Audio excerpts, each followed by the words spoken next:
Les fondations. Les fondations sont la partie du bâtiment qui transmet la charge de ce dernier au sol.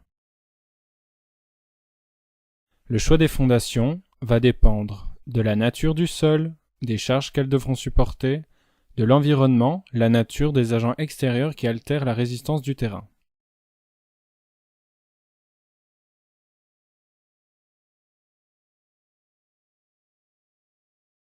L'étude du sol.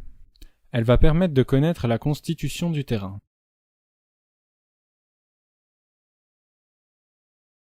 La résistance des fondations. Les fondations doivent résister sans être endommagées aux charges permanentes et accidentelles qu'elles ont à supporter, à l'action du temps, dans certains cas à des agents extérieurs. Les types de sols. Il existe deux types de sols, les sols meubles et les sols rocheux. Les sols meubles et les sols rocheux sont utilisés pour faire des remblais. On peut établir une classification des sols sur base d'essais en laboratoire. Les fouilles de fondation. C'est le creusement des tranchées dans lesquelles seront réalisés les éléments d'appui de la fondation. Les travaux de terrassement peuvent être réalisés manuellement ou mécaniquement. Les terrassements mécaniques, ils sont exécutés par des engins roulants permettant d'excaver, de niveler et de transporter la terre. Les terrassements manuels, l'homme, à l'aide d'outils manuels, intervient de temps en temps pour corriger les inégalités dues aux engins, les endroits inaccessibles aux engins, des petits travaux, réaliser les terrassements aux abords de câbles ou canalisations existantes enterrées. La mise hors gel. C'est la distance la plus courte qui sépare le pied de la fondation au niveau du sol. Nous savons que le sol contient de l'eau. Or, l'eau gonfle sous l'effet du gel, ce qui provoque un changement, gonflement, du sol. À l'inverse, le dégel provoque un dégonflement du sol. Pour éviter ce genre de problème, la construction devra être protégée sur tout son contour d'une mise hors gel, dans nos régions, minimum 80 cm. Cette règle doit être appliquée à toute construction, même modeste. Les types de fondations. On distingue deux types de fondations. Les fondations superficielles, elles reposent à la surface du sol ou à faible profondeur. Les fondations profondes, elles reportent en profondeur les charges transmises par les bâtiments. Les fondations superficielles. Le radier.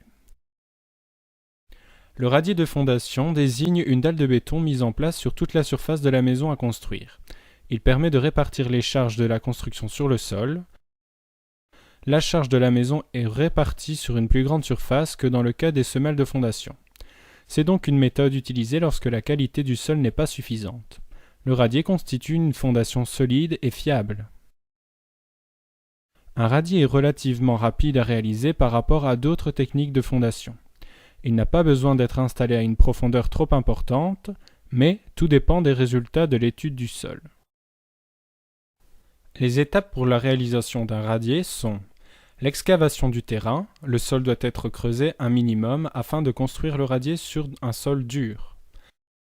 La mise en place des canalisations, installation d'une couche de drainage, coffrage du radier, ferraillage du radier et coulage du béton.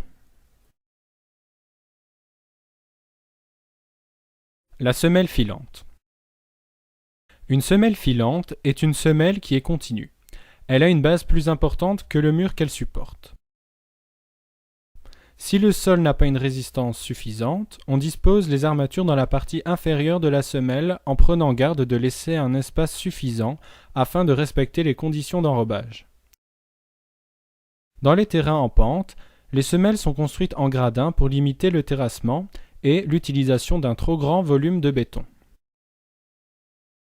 Un drain sera placé autour de la fondation.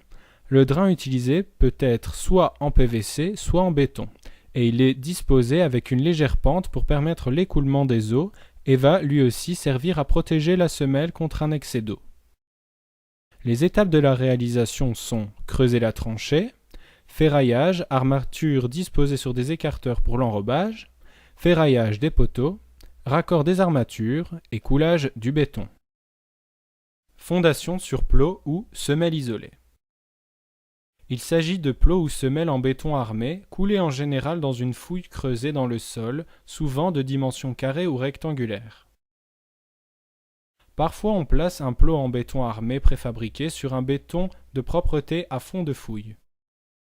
Les semelles sont armées en fonction des efforts à transmettre.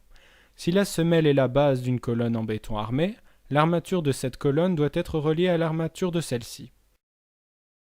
Les étapes pour la réalisation sont creuser la fouille, ferraillage armature disposée sur des écarteurs pour l'enrobage, ferraillage des poteaux, raccord des armatures et coulage du béton.